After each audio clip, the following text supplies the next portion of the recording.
உக்ரைனோட அதிபரான Zelensky அவர்கள் பத்திரிகையாளர் சந்திப்பப்ப பேசியிருக்காரு. பல உண்மைகளை போட்டு புட்டு புட்டு வச்சுக்கிறாரு. பல உண்மைகளை உடைச்செடுத்துக்கிறாரு. அதாவது இந்த F-16 இருக்குது இல்லையா, மாடர்னைஸ் பண்ணப்பட்ட F-16 குறைஞ்சது 120ல இருந்து 130 தேவைப்படுது. அப்பதான் இந்த பிரச்சனையில ஏதோ ஒண்ணு எங்களால செய்ய முடியும். அது மட்டும் இல்லாம இப்ப நடந்துட்டு இருக்கக்கூடிய பிரச்சனையில ஏர் டிஃபென்ஸை பொறுத்த வரைக்கும் எங்க கிட்ட வந்து 25% தான் இருக்கு. எங்களுக்கு என்ன தேவையோ அதை கணக்கீடு வச்சு பார்க்கும்போது 25% தான் இருக்கு. இதை வச்சு எப்படிங்க நாங்கள் வந்து பிரச்சனையை வந்து முடிவுக்கு கொண்டு வர முடியும்? எங்களுக்கு பெருமளவுல தேவைப்படுது ஆயுதங்கள், குறிப்பா ஏர் டிஃபென்ஸ் சிஸ்டம்ல அதிக அளவுல தேவைப்படுது. அதெல்லாம் மேற்குலக நாடுகள் எந்த தங்கு தடை இல்லாம கொடுத்தாதான் எங்களால ஏதாவது செய்ய முடியும். அது மட்டும் இல்லாம ரஷ்யா வந்து பாத்தீங்கன்னா கர்கிவ் பகுதியில பெருமளவுல முன்னேறிட்டு இருக்கிறாங்க. அது இப்ப கட்டுப்படுத்திக்கிறோம், ஆனா ஸ்டெபிலைஸ் எல்லாம் பண்ணல. இப்போதைக்கு கொஞ்சம் கண்ட்ரோல் பண்ணிட்டு இருக்கிறோம். அந்த ஃப்ரண்ட்டை ஸ்டெபிலைஸ் பண்ணணும்னாலே எங்களுக்கு அதிக அளவுல ஆயுதங்கள் தேவை, ஏர் டிஃபென்ஸ் சிஸ்டம் தேவை, F-16 விமானங்கள் தேவை. அதான் ஏதோ 1 2 3 நாள்னு கொடுக்குறாங்க. எங்களுக்கு ஒரு 120ல இருந்து 130 வேணும். அப்பதான் எங்களால ஏதாவது செய்ய முடியும் அப்படிங்கிறது அவரோட மிகப்பெரிய குமுறல்களை வந்து பாத்தீங்கன்னா அந்த பேட்டியில கொட்டிக்கிறாரு அப்படிங்கிறது புரிஞ்சுக்க முடியுது. அது மட்டும் இல்லாம நம்ம ஒரு வாரம் இருக்கும்னு நினைக்கிறேன், ஒரு வாரத்துக்கு முன்னாடி நம்ம சொல்லியிருப்போம், இது போல வந்து பிரான்ஸ்ல ஒலிம்பிக் நடக்கிறதுனால மேபி ஒரு சீஸ்ஃபயர் டீல ரஷ்யாவுக்கு வைக்கலாம் அப்படிங்கிறதோட சொல்லியிருந்தோம் இல்லையா. இப்ப வந்து பாத்தீங்க அப்படின்னா ஜெலன்ஸ்கி அவர்கள் அது வந்து ஓபன் அப் பண்ணிக்கிறாரு. மேபி இதனால கூட அமெரிக்காவோட ஆண்டனி பிளிங்கன் அவர்கள் சீனாக்கு போயிருக்கலாம். சீனா தரப்பு வந்து கூப்பிட்டு ரஷ்யா கிட்ட இது போல டீலிங் எல்லாம் வைக்கிறாங்க, என்னங்க சொல்றீங்க, சீஸ்ஃபயர் கொத்துக்கிறீங்களா அப்படிங்கிறது போல கூட கேட்டாலும் ஆச்சரியப்படுறதுக்கு இல்ல, கேட்டிருந்தாலும் ஆச்சரியப்படுறதுக்கு இல்ல. அதுக்கு ரஷ்யா அதிபரான விளாடிமிர் புட்டின் அவர்கள் எந்த மாதிரியான ரெஸ்பான்ஸ் கொடுக்க போறாரு அப்படிங்கிற தெரியல, பொறுத்து தான் பார்க்கணும். ஏன்னா முன்னாள் டிஃபென்ஸ் மினிஸ்டரும் சரி, இப்ப இருக்கக்கூடிய டிஃபென்ஸ் மினிஸ்டரும் சரி கூட்டிட்டு போயிருந்தாரு.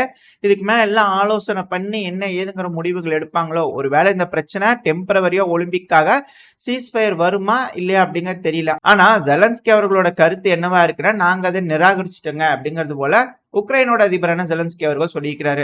அதாவது எனக்கு தெரிஞ்சு புட்டின் அவர்கள் நிராகரிச்சிருப்பாங்க, இது என்னப்பா எங்களுக்கு எதுவும் பெனிஃபிட்டா இல்லை அப்படிங்கிறது போல அவர் நிராகரிச்சிருப்பாரு.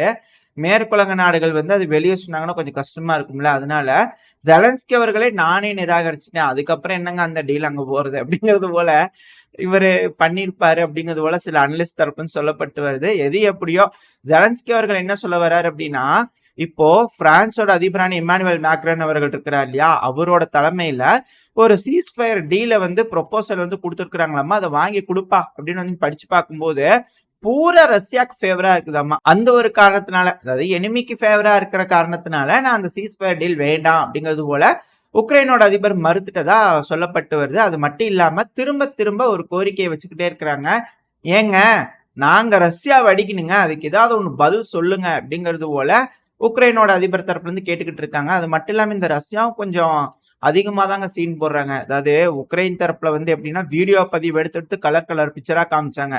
ஆனா ரஷ்யா தரப்புல எல்லாமே செய்கை தான். இந்த சுமி பகுதி இருக்குல்ல, இன்னும் என்ட்ரே ஆகல, ஆனா அதுக்கு பக்கத்துல கொஞ்சம் டிஸ்டன்ஸ்ல வந்து பாத்தீங்கன்னா சேட்டலைட் இமேஜ் எல்லாம் வந்திருக்குது. இதை ரஷ்யா வெளியே இல்ல, இது மேற்குலக நாடுகள் தான் வெளியிட்டு இருக்கிறாங்க. என்னன்னா ஏதோ புதுசா ஏதோ அட்டைகள் மாதிரி தெரியுது, என்னது அப்படின்னு தேடி பாத்துக்கிறாங்க. பார்த்ததுக்கு அப்புறம் தான் இது இதுவா இருக்கும் அதுவா இருக்கும்னு கணிப்புகள் இருக்கும் இல்லையா. அது போல மேற்குலக நாடுகள் என்ன சொல்றாங்கன்னா, இந்த ரஷ்யா சுமி பகுதியில என்ட்ராவாங்க, அந்த ஒரு காரணத்தினால இங்க ஹாஸ்பிட்டல்ல கட்டமைச்சுக்கிட்டு இருக்காங்க, ஃபீல்டு ஹாஸ்பிட்டல்ல கட்டமைச்சுக்கிட்டு இருக்காங்க, அதுக்கான இமேஜ் தாங்க இது அப்படிங்கிறது போல அவங்க ஒரு புது பொருளை கிளப்பி விட்டுருக்காங்க. அப்படின்னு என்ன அர்த்தம், ரஷ்யா சுமி பகுதியில என்ட்ராக போறாங்க அப்படிங்கிறது அர்த்தம். ஏன்னா அப்பதானே வீரர்களுக்கு ஏதாவது காயமடைஞ்சுன்னா அந்த ஃபீல்டு ஹாஸ்பிட்டலா ரெடி பண்ண முடியும். அதனால வந்து பாத்தீங்கன்னா இது போல ரெடி பண்ணிட்டு இருக்காங்க ரஷ்யா அப்படிங்கிறதோட மேற்குலக நாடுகளோட இந்த சேட்டலைட் இமேஜ் எல்லாம் எடுத்து வச்சு அனலைஸ் பண்ணி அனலிஸ்ட் தரப்புன்னு சொல்லிட்டு இருக்கிறாங்க. சோ ஜெலன்ஸ்கி அவர்கள் கேட்கிறாரு, ஏங்க ரஷ்யா எல்லாம் தயாராகி ஜூட்னெல்லாம் எல்லாம் உள்ள ஓடியாந்துடுறாங்க, நீங்க எப்படிங்க தடுக்கிறது? அங்க ரெடி ஆயிட்டு இருக்கிறாங்களா, நாங்க அங்கேயே அடிக்கணும்லங்க, ஆயுதம் கொடுத்துக்கிறீங்க, அதை அங்க வீசத்துக்கு பர்மிஷன் கொடுங்க அப்படிங்கலாம் திரும்பி திரும்பி கேட்கறாங்க. பட் ஆனா அதுக்கு நகிஹே அப்படிங்கிறது போல மேற்கொள்ள தரப்புல இருந்து பாத்தீங்கன்னா சொல்லிட்டே இருக்கிறாங்க, உஷ் அப்படின்றது போல அவங்க தரப்புல சொல்றாங்க. இது எப்படி சமாளிக்க போறாங்க உக்ரைன் அப்படிங்கிறது போல தெரியல. அது மட்டும் இல்லாம போன பதிவுல நம்ம பார்த்திருந்தோம் இல்லையா, ரஷ்யா அவங்களோட நேவல் ட்ரோன்களை சோதிச்சு பாக்குறாங்கன்னு சொல்லிட்டு. அந்த வீடியோ வந்து வெளியானது எப்போன்னு கேட்டீங்கன்னா மே 14ஆம் தேதி. அது வந்ததுக்கு அப்புறமா அது டாக் ஆஃப் த ஷோவா மாறிடுச்சு ரஷ்யாக்குள்ள. பல மீடியாக்களும் குறிப்பா இந்த டிஃபென்ஸ் அனலிஸ்டா இருப்பாங்க, அதுக்கப்புறம் நியூஸ் மீடியாக்கள்லாம் இருப்பாங்க இல்லையா, அதிக அளவில் எடுத்து விவாதம் பண்ணிட்டு இருக்காங்க. ஸோ அப்படி விவாதம் பண்ணும்போது அதை பத்தின சில இன்ஃபர்மேஷன்ல இப்ப ஷேர் பண்ணிட்டு இருக்காங்க. அப்படி என்ன சொல்ல வராங்க அப்படின்னா, இந்த ட்ரோன்களோட ரேஞ்சு குறைஞ்சபட்சம் 250 கிலோமீட்டர் இருக்கணும், அதுக்கு மேலதான் இந்த ட்ரோன்களோட ரேஞ்ச் இருக்கும். அது கூடவே எந்த அளவுக்கு வெடிமருந்துகள் எடுத்துட்டு போதோ அதுக்கேற்றபடி இந்த ரேஞ்ச் வந்து மாறும் அப்படிங்கிற சொல்லியிருக்காங்க. எந்த அளவுக்கு வெடிப்பொருட்கள் எடுத்துட்டு போக முடியும்னா குறைஞ்சது 250ல இருந்து 350 வரைக்கும் எடுத்துட்டு போக முடியும் அப்படிங்கிறத சொல்றாங்க.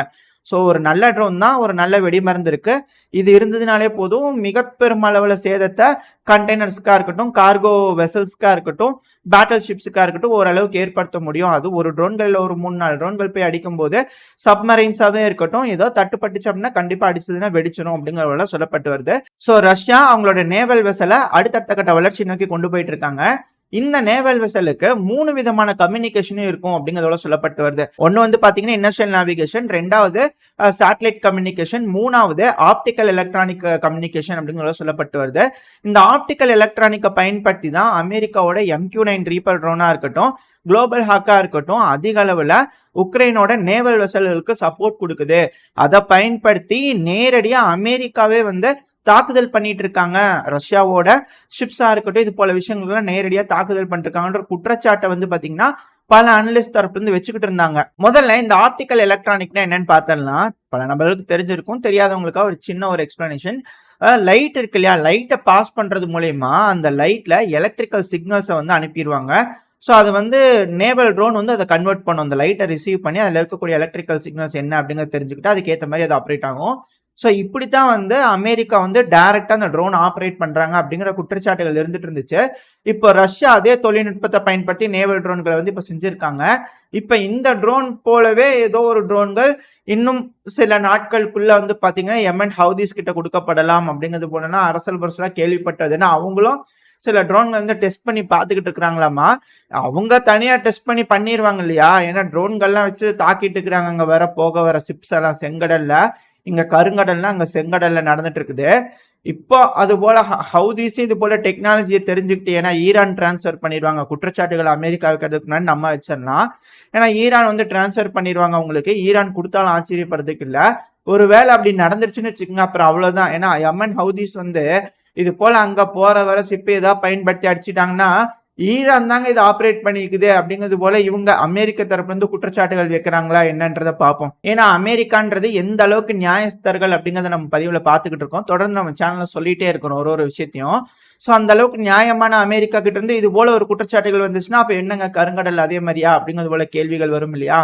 ஸோ அதனால பார்ப்போம் இதுக்கு மேல எந்த அளவுக்கு பேலன்ஸ் வந்து இருக்க போகுது, இந்த மிடில் ஈஸ்ட்லயா இருக்கட்டும் இந்த கருங்கடல்லையா இருக்கட்டும். இதுக்கு மேல அந்த உக்ரைனோட ட்ரோன்கள் பெருமளவுல வேலை செய்யாது, அதை பெருமளவுல தாக்குதலுக்கு யூஸ் பண்ண மாட்டாங்க அப்படிங்கிற சொல்லப்பட்டு வருது.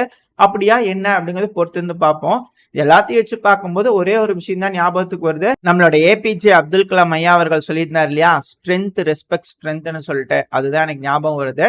ஏன்னா ரஷ்யா கிட்டே அதே போல தொழில்நுட்பங்கள் அதிக அளவுல இருந்து அதே போல பயன்படுத்த ஆரம்பிச்சாங்க அப்படின்னா தான் மேற்குலக நாடுகளும் கொஞ்சம் கட்டுப்பாட்டுக்குள்ள வச்சுக்க முடியும் அப்படிங்கிற சொல்லப்பட்டது. அப்படியா என்னங்கிறத பொறுத்து வந்து பார்த்துட்டோம், கொஞ்ச நாள் தெரிஞ்சிட போகுது இல்லையா, என்ன மாதிரியான குற்றச்சாட்டுகள் மேற்குலக தரப்புல இருந்து வருதுன்னு பார்த்தா தெரிஞ்சிட போது. உங்களோட கருத்துக்கள் என்ன அப்படிங்கறத மறக்காம கமெண்ட் செக்ஷன்ல சொல்லுங்க. இதோட இந்த பதிவை நம்ம முடிச்சுக்குவோம். இந்த பதிவு எப்படி இருக்கு, உங்களுக்கு பிடிச்சிருக்கா, பிடிச்சுனா லைக் பண்ணிட்டு உங்க ஃப்ரெண்ட்ஸ் அண்ட் ஃபேமிலியோட ஷேர் பண்ணிக்கோங்க. அது கூட மறக்காம இந்த பதிவு பத்தின உங்களோட கருத்துக்களை கமெண்ட் செக்ஷன்ல சொல்லுங்க. இந்த பதிவு நல்லா இருந்து கூட நம்பிக்கையில அடுத்த பதிவில் உங்களை சந்திக்கிறேன். அது வரைக்கும் ஸ்டே சேஃப், பை பை.